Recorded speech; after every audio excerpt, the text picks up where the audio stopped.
अब हम लोग आगे बढ़ते हैं। पहले तो इस स्लाइड को डिस्कस करने से पहले हम लोगों ने लास्ट टाइम नॉलेज अंडरस्टैंडिंग की ये शब्द कुछ उनके अराउंड डिस्कशन किया था, तो I would like to listen from your end कि आप अंडरस्टैंडिंग को क्या समझ रहे हैं। अंडरस्टैंडिंग ये शब्द अगर आपके सामने आता है तो। मैडम ये पिक्चर से बहुत अच्छा आपने समझाया। पिक्चर को देख के मेरे को एकदम से ख्याल आया था कि ये अंडरस्टैंडिंग काफ़ी सारी चीज़ों को एक साथ लिंक करती है, मतलब एक दूसरे को जोड़ के एक चीज़ से आप दूसरी चीज़ को मतलब नतीजे में पहुंच सकते हैं अपन। नॉलेज में कई सारी चीज़ें होती हैं जिनको अपन उतना अच्छे से करेक्ट नहीं कर पाते हैं, हो सकता है वो भी अपनी जगह पर ठीक है, पर अंडरस्टैंडिंग में हम चीज़ों को करेक्ट करना शुरू कर देते हैं मैडम। मेरी समझ सही है, डायग्राम में भी बहुत अच्छे से समझाया है।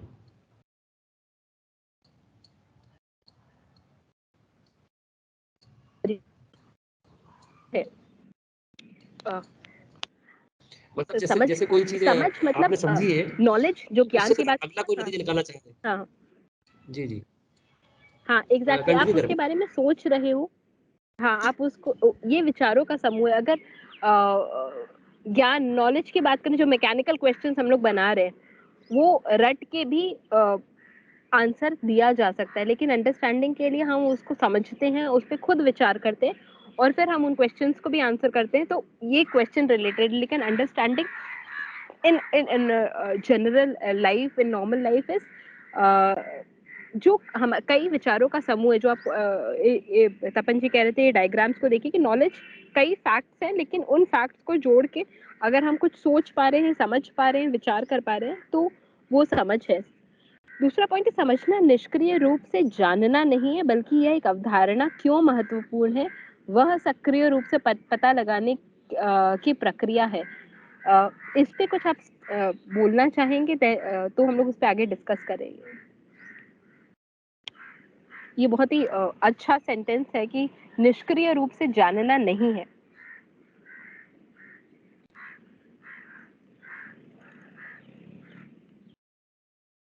बहन जी, हेमंत जी। मैडम अवधारणा को यह महत्वपूर्ण है कि जानना नहीं है, मतलब अपन ये कह सकते हैं कि केवल उसको समझना जरूरी है। जानना मतलब केवल कि एक आउटर आउटर आउटर जानकारी लेना, वह कि यदि किसी को हम जानेंगे तो मतलब ये कि उसकी केवल आउटर जानकारी हम प्राप्त करेंगे, लेकिन उसको समझेंगे मतलब उसके अंदर की जानकारी भी हमें प्राप्त होगी और उसका दूसरों से लिंकिंग मालूम पड़ेगा कि एक चीज़ है तो वो किस दूसरे से किस प्रकार से लिंक है। और यदि हम केवल उसको जानेंगे तो हम उसको दूसरे से लिंक नहीं कर पाएंगे और न ही उसकी बारीकियों को समझ पाएंगे। एग्जैक्टली। तो 1 मिनट दीजिएगा मुझे तब।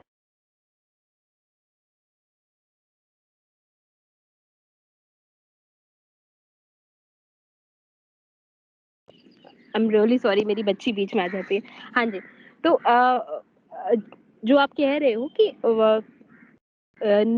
निष्क्रिय रूप से, क्योंकि कई बार अगर मैं दो चीजें कहूँ, I know about the greenhouse gases. So, for example, I know the names of greenhouse gases, but I understand the greenhouse effect. इन दो चीजों में आपको किसमें ग्रेविटी समझ में आ रही है, किसमें लग रहा है कि ज्यादा सोचने विचारने की जरूरत है? ये दो sentence, I know about the green house gases और I know the names of the green house gases and I understand the concept of green house effect. जी, हाँ जी ये मैं, हाँ जी understanding concept of green house effect, इसमें जी, जी, इसमें हमको विचार करना होगा ग्रीन हाउस इफेक्ट के ऊपर। तो अंडरस्टैंडिंग की तरफ हम जाएंगे। ग्रीन हाउस गैसेस के बारे में वो नॉलेज है कि ये गैसेस होती हैं।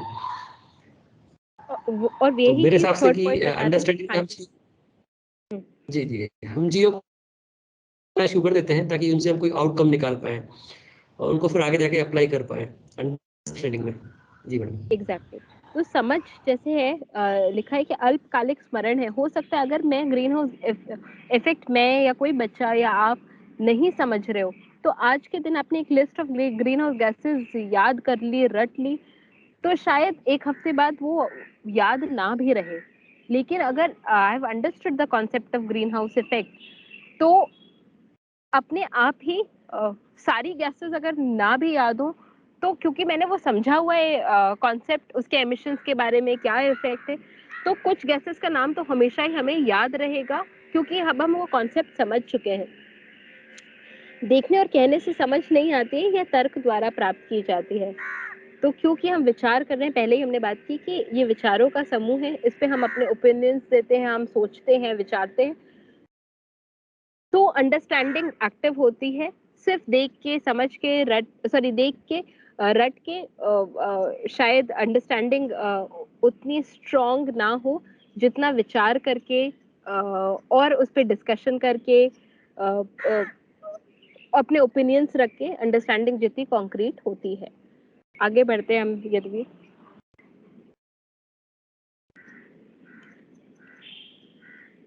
ये आपके सब्जेक्ट के एग्जाम्पल्स हैं आपके सामने।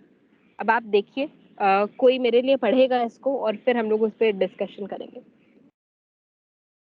ये जो आपको ऑलरेडी पता है उसके बारे में बात कर रहे हैं।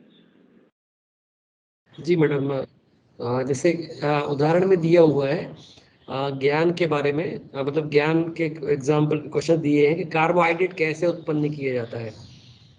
एक टॉपिक ये दिया हुआ है। दूसरा, प्राकृतिक रबर क्या होता है। इस तरह के क्वेश्चंस ज्ञान में दिए गए यहाँ पर। और ग्लूकोज तथा सुक्रोज जल में विलेय है, जबकि साइक्लोहेक्सेन अथवा बेंजीन जल में अविलेय होते हैं, समझाइए। तो अंडरस्टैंडिंग में इस तरह क्वेश्चन दिया है, इसमें समझाना पड़ेगा अपने को। और एक और ये अंडरस्टैंडिंग एक एक करके पढ़ना है मैडम, कि एक साथ में सारे बता दूंगी? आपको जैसे समझ में आए महेंद्र जी, हम लोग इस पे डिस्कशन कर रहे हैं। अगर आपको लग रहा है कि अभी इसमें से कोई एक इस पे आप चैलेंज कर सकते हो, आपको लग रहा है कि एकदम सही दिया है, तो हम लोग उस पे भी डिस्कशन कर सकते हैं। आपको ये मैकेनिकल और अंडरस्टैंडिंग के क्वेश्चंस लग रहे हैं दोनों, लेफ्ट और राइट में? हाँ, लग रहे हैं मैडम। कार्बोहाइड्रेट कैसे उत्पन्न किया जाता है, यहाँ पर ये थोड़ा हो सा सकता है शायद हम इसको स्पेसिफाई कर सकते थे कि मे बी सिर्फ रिएक्शन के बारे में, कि कार्बोहाइड्रेट फॉर्मेशन का अगर रिएक्शन, सपोज अगर ये क्वेश्चन हो कि कार्बोहाइड्रेट फॉर्मेशन का रिएक्शन क्या होगा, उस रिएक्शन को दो, तो वो एक मैकेनिकल क्वेश्चन हो सकता है। हो सकता है। जी बिल्कुल बिल्कुल। हाँ हाँ। तो चलिए हम लोग इस क्वेश्चन को थोड़ा, अगर हम इस मॉडिफाइड वर्जन में देखें, कार्बोहाइड्रेट फॉर्मेशन का रिएक्शन लिखो, बस यही एक प्रश्न है। तो शायद इसमें सोचने विचारने की जरूरत नहीं है बच्चे को, ना अंडरस्टैंडिंग की जरूरत है। और ये कार्बोहाइड्रेट फॉर्मेशन का तो रिएक्शन बहुत ही छोटे से रटा दिया जाता है। जब समझ में भी नहीं आता था तब भी हम लोगों को, मुझे याद है कि स्कूल में रटा दिया जाता था और हम लोग लिख देते थे। तो जो अंडरस्टैंडिंग की बात हम लोग बार बार कर रहे हैं, ये काफी कुछ वैसा ही है जो हम लोगों ने लास्ट टाइम वर्कशॉप में बात की थी, कि क्यों अंडरस्टैंडिंग जरूरी है और अंडरस्टैंडिंग क्या है। नॉलेज अंडरस्टैंडिंग नहीं है। अगर हम सिर्फ चीजें रट लेंगे तो वो अंडरस्टैंडिंग नहीं है, और ना ही हमारे साथ जीवन भर चलने वाली है। लेकिन once we have understood something, वो शायद काफी समय बाद भी अगर हमसे पूछा जाए, आज के समय में अगर मैं फिजिक्स ना भी पढ़ूं, लेकिन जो कॉन्सेप्ट्स फिजिक्स के उस टाइम पे मुझे समझ में आ गए थे, वो हम अपने आसपास के रियल लाइफ में देख के उसको समझ सकते हैं कि अच्छा ये कॉन्सेप्ट का इस्तेमाल हो रहा है इस पर्टिकुलर रियल लाइफ सिचुएशन में, क्योंकि वो कॉन्सेप्ट हमें समझ में आ गया था। तो बार बार हम लोग अंडरस्टैंडिंग के ही बारे में बात करें, और आपको ये समझ में आ रहा होगा कि कैसे क्वेश्चंस, क्या असेसमेंट जो आप अब ऑलरेडी आप लोग बना रहे हो, तो इस पे हम ज़्यादा डिस्कशन नहीं करेंगे, क्योंकि आप लोग ऑलरेडी क्वेश्चंस बना रहे हो कि मैकेनिकल असेसमेंट क्या है, या मैकेनिकल या नॉलेज क्या है और अंडरस्टैंडिंग क्या है, उसमें काफ़ी आप डिफरेंस खुद गेज कर पाओगे। आगे बढ़ते हैं हम यदि। अब हम आते हैं डिजाइन के जो अंडरस्टैंडिंग बाय डिजाइन में जो दूसरा घटक है, दूसरा कंपोनेंट है, वो है डिजाइन। अंडरस्टैंडिंग के बारे में हम लोगों ने काफी समझ लिया है, काफी पहले भी डिस्कशन किया है। डिजाइन ये शब्द जो है, इससे आपको क्या समझ में आता है? आपका जो फर्स्ट थॉट, अभी अगर स्लाइड पे ना भी जाओ तो आप क्या समझते हो डिजाइन से? तो कोई भी चीज को किस तरह से हम उसको बना सकते हैं, कितने कितने तरीके से बना सकते हैं, अपना उसमें क्या, अपना कुछ अलग से उसमें डाल सकते हैं हम अपने लेवल पे, मतलब नया कुछ बना सकते हैं उसमें इस तरह की चीज को हम डिजाइन बोल सकते हैं। सही कह रहे हैं आप, काफी सही बात कह रहे हैं। अब हम डिजाइन को टीचिंग में कैसे इनकॉर्पोरेट किया जाए, क्या क्या किया जा सकता है, उस पे पहले आपके थॉट्स क्या है? तपन जी, अगर आप बोलना चाहे कि डिजाइन और पढ़ाने का क्या लेना देना है? डिजाइन मैडम, डिजाइन और पढ़ाने का लेना देना बहुत कुछ एक दूसरे पर निर्भर ही है मैडम। कि अपन पहले से जब तक फ्रेमवर्क नहीं तैयार करेंगे कि आज हमको क्या पढ़ाना और कैसे पढ़ाना जिससे बच्चे जल्दी से जल्दी समझ सके, तो हमको पहले से सब डिजाइन करना पड़ेगा कि हम आज इस ये चीज टॉपिक पढ़ा रहे हैं, तो इसको पढ़ाने का तरीका ये लेना पड़ेगा। हो सकता है कुछ एग्जाम्पल दे के पढ़ाना हो सकता है कुछ उसको जो नियम है उसको नियम को समझा के पढ़ाना हो, या नियम के लिए कोई और तरीका लेना हो, कोई पुरानी चीज़ों को जो क्लास अभी जैसे अपन क्लास 11th में पढ़ा रहे हैं तो क्लास 9th या 10th का कोई एग्जाम्पल लेके उसको पढ़ाना हो, तो ये डिज़ाइन पहले से अपने माइंड अपना मतलब माइंड मेकिंग करना पड़ेगा, उसके पूरे उस चीज़ को कंसेप्ट को तैयार करना पड़ेगा ताकि उसके हिसाब से बच्चे को समझ में आ सके। तो उसके लिए डिज़ाइनिंग तैयार कर डिज़ाइनिंग बनानी पड़ेगी, अपने माइंड मेकिंग करना पड़ेगा मतलब। आपने पूरा वर्कशॉप एकदम आपने नटशेल में तपन जी बता दिया है। Thank you. तो डिजाइन जो वर्ड है, पहले जब हम लोग छोटे थे तो किसी भी सुंदर चीज का या किसी आर्टिस्टिक चीज को ही डिजाइन समझते थे। लेकिन डिजाइन जैसे वर्ड आ रहा है, यानी मॉडलिंग, एक एक एक ऐसा मॉडल प्रिपेयर करना जिससे जिससे अंडरस्टैंडिंग हो। तो अंडरस्टैंडिंग बाय डिजाइन, डिजाइन ये ही दूसरा कंपोनेंट है। अब अगर मैं पहला स्टेटमेंट पढ़ूं कि क्यों डिजाइन की जरूरत है, या व्हाट इज डिजाइन, तो शिक्षण प्रक्रिया को सिर्फ कार्य पूर्ति समझने के बजाय वैचारिकता प्राप्त कराता है। ये बहुत ही डीप स्टेटमेंट है for teaching as a profession. और हम जब यूबीडी के बारे में बात कर रहे हैं तो उसके बारे में अगर मैं ये सोच के चलूं कि क्लास में 30 अगस्त से 31 अगस्त से पहले मुझे ये टॉपिक तो खत्म कर ही लेना है, करना है, ऑब्वियसली वो हमारी ड्यूटी है, करवाना है। लेकिन लेकिन सिर्फ सिर्फ इसी के अराउंड मेरी टीचिंग रहेगी तो शायद अंडरस्टैंडिंग कभी बन ही नहीं पाएगी, क्योंकि मेरा टीचिंग मॉडल सिर्फ ये रहेगा कि मुझे ये काम खत्म करना है, मुझे जाके ये 3 चैप्टर्स तो अगस्त में खत्म हो ही जाने चाहिए, क्योंकि जून या जुलाई में नया सेशन शुरू हुआ था, अप्रैल में नया सेशन शुरू हुआ था। तो ये पूरा का पूरा जो इंटेंट है, जो इंटेंशन है एक टीचर का, शायद वो बहुत सही नहीं होगा। लेकिन इसको एक वैचारिकता प्रदान करता है यूबीडी। अगर आप यूबीडी को समझने लगोगे तो अपने आप ही आप उस एज अ टीचर सोचने लगोगे कि कैसे ये चीज बच्चे को पढ़ानी है कि वो समझ भी जाए। शिक्षण की प्रक्रिया को बेहतर तरीके से तैयार करने में मदद करता है, जो कि हम प्रिपेयर्डनेस की बात कर रहे थे कि आप ऑलरेडी अगर प्रिपेयर्ड हो, आपके पास एक फ्रेमवर्क, जैसा कि तपन जी ने भी कहा, अगर आप रेडी है तो आपको पता है कि इस तरह से पढ़ाना है और ये चीज एक्सपेक्टेड है मुझे अपनी क्लासरूम से, तो यू आर प्रिपेयर्ड। और शायद हमारी टीचिंग बेहतर हो पाएगी अगर हम बेहतर प्रिपेयर्ड होंगे। एक स्थिर टेम्पलेट की बजाय एक मजबूत संरचना या संगठन प्राप्त कराता है। जो फ्रेमवर्क है, यानी टेम्पलेट नहीं है, टेम्पलेट मतलब जैसे कि कोई फॉर्म है, फॉर्म के टेम्पलेट्स बनते हैं, उसमें ज्यादा कुछ चेंज नहीं हो सकता, you just have to fill the form. लेकिन एक फ्रेमवर्क, एक संरचना आपके टीचिंग को प्रोवाइड करता है यूबीडी, कि आप अपनी क्लास को समझ के कंटेंट को डिलीवर कर रहे हो और अंडरस्टैंडिंग बच्चे की एनकरेज कर रहे हो, एनहांस कर रहे हो। तो ये पूरा टीचिंग लर्निंग मॉडल को बहुत ही एक मजबूत फ्रेमवर्क प्रोवाइड करता है यूबीडी। ये डिजाइन, ये मॉडल जो है क्रिटिकल सोच पैदा करता है। सो फॉर एग्जांपल, अगर मैं ये सोच के चलूं कि मेरा विद्यार्थी अभी जैसे ग्रीन हाउस गैसेस के बारे में ही बात कर रहे थे कि हमारा विद्यार्थी समझ पाएगा ग्रीन हाउस गैसेस के इम्पैक्ट को अपने आसपास, या वो ऑब्जर्व कर पाएगा अपने आसपास हो रहे एमिशंस को और उस पर डिस्कशन कर पाएगा। सपोज ये भी मेरा एक आउटकम है जो मैं सोच के चलूँ ग्रीन हाउस गैसेस या ग्रीन हाउस इफेक्ट पढ़ाने से पहले। तो अगर मेरा ये थॉट है कि मेरा बच्चा ऑब्जर्व करके उस पर डिस्कशन कर पाएगा, तो क्या हम क्रिटिकल थिंकर्स नहीं पैदा करें, ना कि सिर्फ रट के। अगर मैंने ऐसा ऑलरेडी अपने फ्रेमवर्क में बना लिया कि मेरा बच्चा ये चीज़ें, मेरा स्टूडेंट ये कर पाएगा, तो अपने आप ही हम, मेरे दिमाग में भी चल रहा है कि मेरा बच्चा इसको क्रिटिकली सोच पाएगा, ऑब्जर्व कर पाएगा, डिस्कशन कर पाएगा। तो ये हम क्रिटिकल थिंकर्स पैदा कर रहे हैं इन आर पर्टिकुलर सब्जेक्ट्स। अगर हम केमिस्ट्री की बात करें तो हम क्रिटिकल थिंकर पैदा कर रहे हैं अपने उस पर्टिकुलर टॉपिक और सब्जेक्ट के लिए थ्रू यूबीडी। इसलिए डिज़ाइन ज़रूरी है, क्योंकि एक फ्रेमवर्क मेरे दिमाग में रेडी है कि ये चीज़ मेरा बच्चा कर पाएगा, जो हम आउटकम की बात कर रहे हैं। लाइफ लॉन्ग लर्निंग का निर्माण करता है।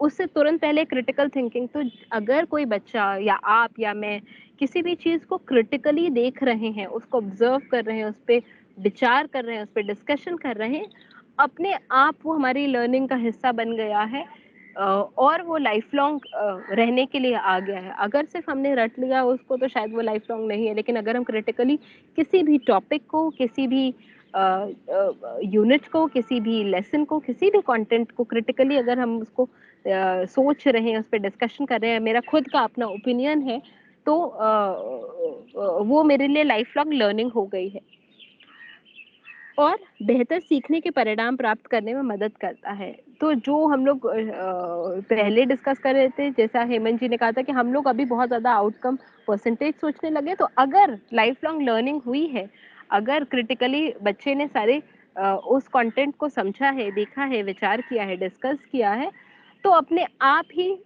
वो समझ के अपने आंसर्स लिखेगा। जब आप उसको वैसे ही अच्छे क्वेश्चंस दोगे, असेसमेंट्स दोगे, और जो एंड रिजल्ट है वो बहुत ही डबल फायदेमंद होगा, उसको समझ में भी आ गया और उसका रिजल्ट जो है ओवरऑल हमारे जो टीचिंग लर्निंग प्रोसेस का है वो भी काफ़ी बेहतर होने में हेल्प करेगा। इसमें आपको लग रहा है कि कुछ बहुत रैंडम मैंने कुछ कहा हो, कुछ एब्स्ट्रैक्ट नहीं हो सकता, इस पे हम लोग डिस्कस कर सकते हैं, नहीं तो फिर हम आगे बढ़ते हैं।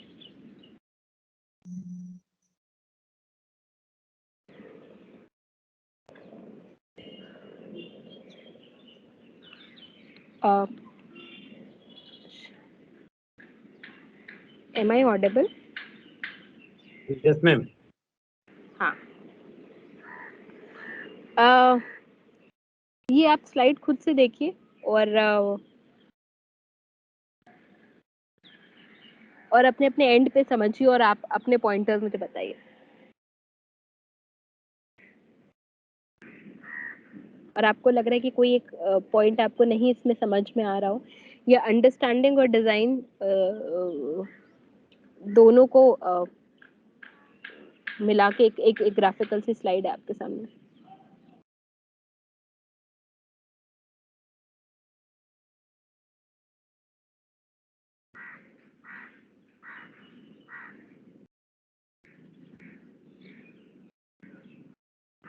तो आपको दिख रहा होगा कि अंडरस्टैंडिंग हेल्प्स बच्चे को, जो हम क्रिटिकल थिंकिंग की भी बात कर रहे हैं, कि बच्चा सोच सकता है और अलग अलग पर्सपेक्टिव्स में सोच सकता है। आपका जो लर्नर है, आपका विद्यार्थी है, उसके पर्सपेक्टिव्स अलग अलग हो सकते हैं। हो सकता है जब आप इवन ड्रग्स पढ़ा रहे हो, आप कोई मॉडल पढ़ा रहे हो, एटॉमिक मॉडल पढ़ा रहे हो, तो if the child understands, the child will be able to question. So कई बार जो क्यूरियोसिटी होती है बच्चों की, सो फॉर एग्जांपल अगर आप एटॉमिक मॉडल भी पढ़ा रहे हो, तो अगर बच्चा उसमें इंटरेस्ट ले रहा है, आप उस तरह से उसको एनकरेज करो, तो जब आप खाली स्पेस की बात करोगे, जब आप न्यूट्रॉन्स की बात करोगे, प्रोटॉन्स की बात करोगे, तो that will come alive in front of the child, और वो अपना पर्सपेक्टिव भी आपको बता पाएगा कि उसको क्या समझ में आ रहा है, वो किस तरह से एक एटॉमिक मॉडल को देख रहा है, और उस पर अगर डिस्कशन करते हो। एटॉमिक मॉडल सुनने में तो लग रहा है कि शायद बहुत ही मैकेनिकल चीज़ है, उसको बच्चा रट भी लेगा, कई मॉडल्स डिस्कार्ड हो गए, लेकिन अगर उस पर डिस्कशन होना शुरू हो जाएगा तो हर मॉडल को बच्चा समझ पाएगा, अपना पर्सपेक्टिव दे पाएगा, और जब उस पर डिस्कशन करेगा तो उसको शायद सारे मॉडल समझ में आए कि क्यों क्या खामियां रही किसी मॉडल में, या क्यों करंट मॉडल एक्सेप्टेबल है, उस पर डिस्कशन होगा, तो that will always remain with the child. जो अलग अलग आइडियाज हैं किसी भी टॉपिक को लेके, अगर उसमें रिलेशनशिप बच्चा बना पा रहा है, जो लास्ट टाइम भी हमारी बात हुई थी लास्ट वर्कशॉप में, अगर आप लोगों को याद हो, जो हम लोग कह रहे थे कि 8th या 9th में बच्चा पढ़ के आता है और 11th में उसको वापस से वो चीज पढ़ानी पड़ती है, और फिर इसी में काफी टाइम वेस्ट हो जाता है। शायद तपन जी आपने ये पॉइंट कहा था। लेकिन अगर हम कंटेंट बच्चे को इस तरह से लेके जा रहे हैं कि बच्चा is able to make relationships among different ideas, तो अगर आगे चल के उसको कॉम्प्लेक्स केमिकल रिएक्शन समझने हैं या पढ़ने हैं, और अगर एलिमेंट्स, कंपाउंड्स और नॉर्मल रिएक्शन से उसकी बैलेंसिंग को वो समझ चुका है पिछली क्लासेस में, उनमें रिलेशन स्थापित कर चुका है, तो शायद 11वीं 12वीं में आके वो चीजें समझने में उसको कम समय, कम स्ट्रगल, कम स्ट्रेस लगेगा, अगर वो ऑलरेडी चीजों को समझ चुका है। एक स्टेटमेंट यहाँ पे दिया हुआ है कि if I know I can drive a car, if I understand I can navigate a car safely in crowded places. So for example, अगर मुझे पता है, मतलब बस मुझे जानकारी है कि कार कैसे चलानी है, तो बस जानकारी ही है, लेकिन अगर मुझे समझ में आ गया है कि कार कैसे,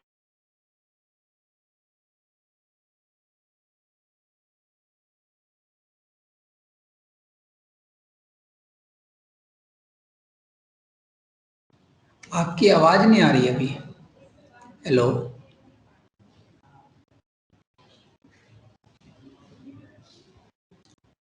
कर सकते हो किसी भी जगह पे। Am I audible? Sorry, I lost it. हाँ हाँ अब आ रही है आपकी आवाज। हाँ जी,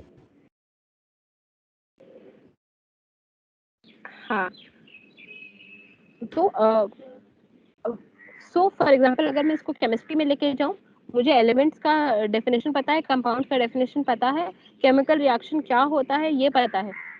अगर मुझे सिर्फ पता ही है ये 3 अलग अलग खांचों में कि एलिमेंट क्या होता है, कंपाउंड क्या होता है, केमिकल रिएक्शन क्या होता है, तो बस मुझे पता है। लेकिन अगर मुझे पता है कि कैसे एलिमेंट्स या क्या रिएक्शंस होते हैं तो कंपाउंड्स बनते हैं, किस तरह के रिएक्शंस होते हैं, किस तरह से इलेक्ट्रॉन्स का आदान प्रदान होता है, फिर ये कंपाउंड्स कैसे आगे चलकर रिएक्ट करते हैं कुछ नए प्रोडक्ट्स बनाने के लिए, तो ये 3 अलग आइडियाज में अगर बच्चा रिलेशनशिप की स्थापना कर पा रहा है, तो वो हर क्लास में पिछली समझी हुई चीजों के साथ उसको कनेक्ट करेगा, और आगे जो उसके सामने चल रही है चीज उसके साथ रिलेट करके समझ पाएगा, और बेहतर तरीके से जो भी कंटेंट किसी भी क्लास में है उसको अब्सॉर्ब कर पाएगा।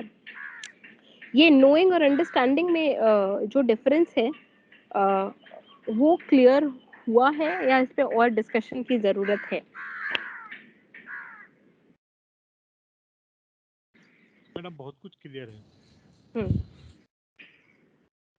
आप इसमें अपने भी एग्जांपल्स दे सकते हो। सो फॉर एग्जांपल अगर मैं बार बार ग्रीन हाउस गैसेस का एग्जांपल दे रहे हैं या एलिमेंट्स एटम्स का एग्जांपल दे रहे हैं, आप इस समय जो भी आप टॉपिक पढ़ा रहे होगे आप वो एग्जांपल शेयर कर सकते हो, तो हम सब में और शायद वो और ज्यादा कॉन्क्रीट हमारी अंडरस्टैंडिंग भी बहुत अच्छी होगी। तो तपन जी अगर आप कुछ कोई करंट टॉपिक अलग तरीके से पढ़ा रहे हो, उसमें नोइंग और अंडरस्टैंडिंग में डिफरेंस समझाना चाहो हमें, तो हमारे लिए भी काफी अच्छा रहेगा। नोइंग और अंडरस्टैंडिंग मतलब नोइंग में केवल अभी क्या होता है कि हम जो हमारे पास बच्चे आ रहे हैं आज की तारीख में, जो 10वीं तक बच्चा आ रहा है वो केवल नोइंग होके आ रहा है। उससे पूछो तत्व क्या होता है तो तत्व वो बोलेगा सर ये होता है। अपन उससे हम उससे पूछते क्या गोल्ड जो सोना है ये तत्व प्योर है, ये तत्व है कि ये कुछ और कुछ है, तो वहाँ पे वो कंफ्यूजन तत्व, फिर वहाँ पे वो कंफ्यूजन हो जाता है कि तत्व क्या है, एलिमेंट क्या है। वहाँ पे बस वो एक डेफिनेशन है, उस डेफिनेशन को बोल देगा, लेकिन उस डेफिनेशन को जब हम एग्जाम्पल में उसको कन्वर्ट करवाएंगे तो वहाँ पे वो फिर वो उसको क्लियर नहीं कर पाएगा कि लोहा क्या होगा, और लोहे की जो बनी हुई अपन कुछ चीज़ें लेते हैं जैसे पीतल, अपन ने वो पीतल क्या है तो पीतल, फिर वहाँ पे वो कन्फ्यूजन में हो जाता है उसको। वो केवल वहाँ पे उसको केवल नोइंग रहता है, वहाँ उसको अंडरस्टैंडिंग नहीं रहता। अपन ये बात करते हैं कि भैया कार्बन की 4 वैलेंसी होती है, जब मीथेन का स्ट्रक्चर समझाएंगे जब तो 4 वैलेंसी ठीक है, लेकिन जैसे एसिटिलीन का बोलने जाएंगे तो एसिटिलीन में बोलेंगे इसमें ट्रिपल बॉन्ड है, तो सर ये ट्रिपल बॉन्ड कैसे बना, क्या हुआ, क्या होता है ट्रिपल बॉन्ड, फिर वहाँ पे वो उसमें कि ये ट्रिपल बॉन्ड कैसे बनता है और क्यों होता है, वहाँ पे उसका कंफ्यूजन खत्म हो जाता है। तो वहाँ पे कंफ्यूजन क्रिएट होता है उसका कि यहाँ पे 4 वैलेंसी तो है नहीं, वहाँ एक ही से तो जुड़ा, एक हाइड्रोजन से तो जुड़ा हुआ, एक कार्बन से जुड़ा हुआ, 2 से जुड़ा हुआ, बाकी 2 कहाँ गए। तो उसकी वैलेंसी फिर वहाँ पे वो अंडरस्टैंडिंग नहीं हो पाती, फिर उसकी वहाँ वो चीज़ें उसको काम में बहुत मुश्किल पड़ती है वहाँ। एकदम आप सही कह रहे हो। जो यहाँ पे आपने अलॉय की बात की और मतलब मिक्सचर, कई बार बच्चे मिक्सचर और कंपाउंड्स में भी कंफ्यूज रहते हैं। तो अगर हम बहुत ही अच्छी एग्जांपल्स दी आपने तपन जी। अगर हम हर टॉपिक को दूसरे टॉपिक से कनेक्ट करके और उस तरह से बच्चे को भी एनकरेज करें कि वो हर टॉपिक को रिलेट कर पा रहे हैं अगले टॉपिक से, तो वो शायद पिछला समझ पाएगा। इसीलिए हम जब भी कोई भी जब अभी हम यूबीडी समझेंगे तो हम इसमें कोशिश करेंगे कि क्या क्या बच्चा समझेगा और उसको कैसे रियल लाइफ में या अपने आसपास नई परिस्थिति में कैसे अप्लाई कर सकता है, उसको अगर हम ध्यान में रखते हुए अपने कंटेंट को डिजाइन करेंगे तो ये कई सारी प्रॉब्लम्स जो चैलेंजेस हम एज टीचर्स फेस करते हैं वो और हर लेवल पे अगर वैसे किया जाए तो हम इन चैलेंजेस से लड़ पाएंगे या इन चैलेंजेस को हटा पाएंगे। आगे बढ़ते हैं यदुवीर।